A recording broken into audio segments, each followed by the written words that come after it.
Olá, caros discentes! Tudo bem com vocês? Espero que sim. Já começaram a ler o material didático?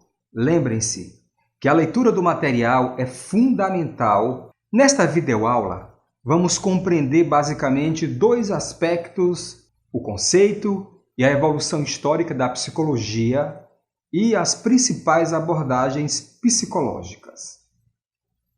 Quando pensamos em psicologia, trazemos à baila as mais diversas formas de relacionamentos humanos, sejam eles intrapessoais ou interpessoais.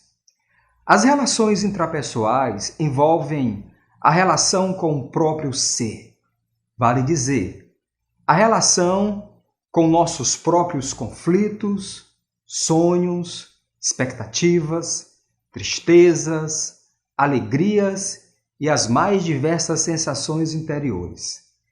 Já as relações interpessoais envolvem o outro, a família, os amigos, a escola, enfim, a sociedade como um todo.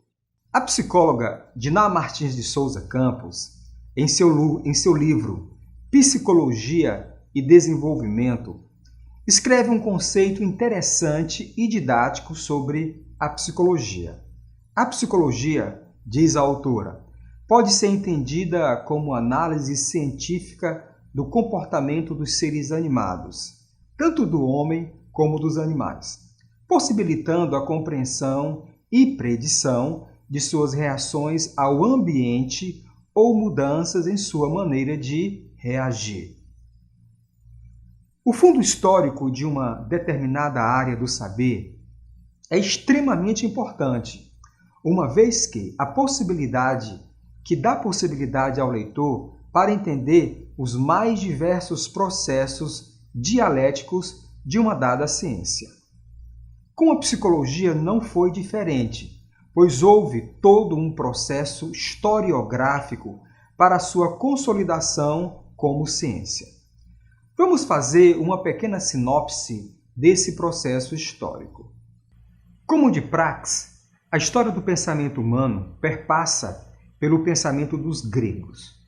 Os gregos não se dedicaram apenas à política, à matemática, à mitologia, à arte e à filosofia, mas também ao comportamento humano. Sócrates, Platão e Aristóteles se dedicaram a compreender o espírito grego através da filosofia. A ideia dos pensadores era buscar compreender a interioridade do homem. Sócrates consegue diferenciar o animal racional e o irracional. Para ele, apenas o homem é detentor da razão. Em outras palavras, apenas o homem tem consciência de ser homem, diferentemente de um leão, por exemplo, que não tem consciência que é um leão. Dos gregos, saltemos agora para os romanos. Os romanos, após a cristianização do império, têm suas análises comportamentais e transcendentais a partir do cristianismo. A percepção do ser humano e do mundo era norteada pelos aspectos religiosos. Falava-se a respeito de uma visão panteísta, vale dizer, Deus é tudo e tudo é Deus. Dois pensadores são importantes para explicar esse conturbado período que durou cerca de 1000 anos. São eles Santo Agostinho e Tomás de Aquino. Imagine que nesse período todo o comportamento humano, seja ele político, religioso, familiar, sexual, bélico, social, era norteado pelos critérios religiosos determinados pela Igreja medieval. Para Agostinho, a alma não era apenas a fonte da razão humana, mas também a fonte transcendente do homem. Ele acreditava que a alma liga o homem a Deus. Tomás de Aquino, por sua vez, afirma que somente Deus tem a capacidade de reunir a essência e a existência.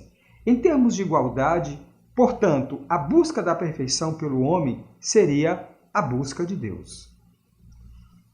Descartes, que nasceu em 1596 e morreu em 1659, um dos grandes pensadores da modernidade, passou a discutir a separação entre alma, espírito e corpo, a chamada visão tricotômica.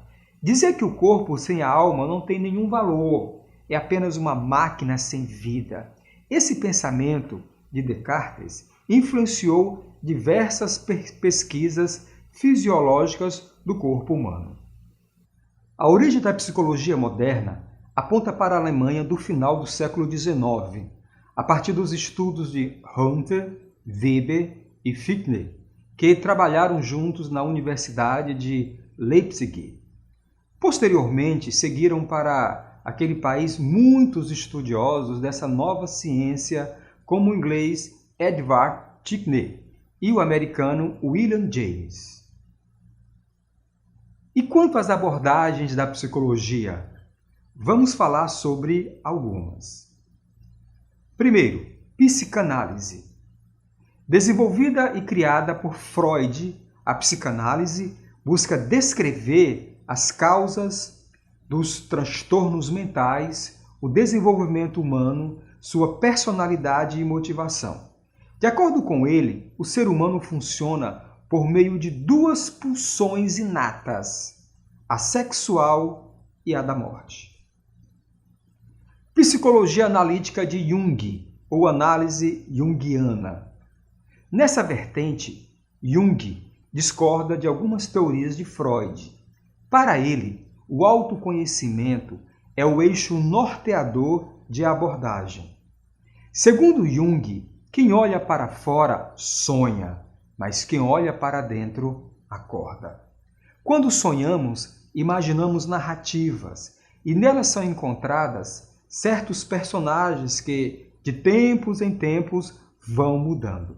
Para se aproximar destes personagens, utiliza-se o método da imaginação ativa.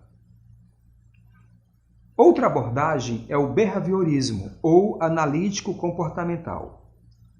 Como o próprio nome diz, quem utiliza essa linha irá trabalhar diretamente com o comportamento das pessoas. Assim, o analista avaliará o que o paciente precisa e, por meio de técnicas específicas, irá auxiliar na transformação comportamental. A outra abordagem é a humanista. O humanismo se baseia na aceitação, do conceito de que só conseguimos mudar quando assumimos a nós mesmos que existe um problema que precisa ser tratado. Uma frase do humanista Carl Rogers define bem esse método.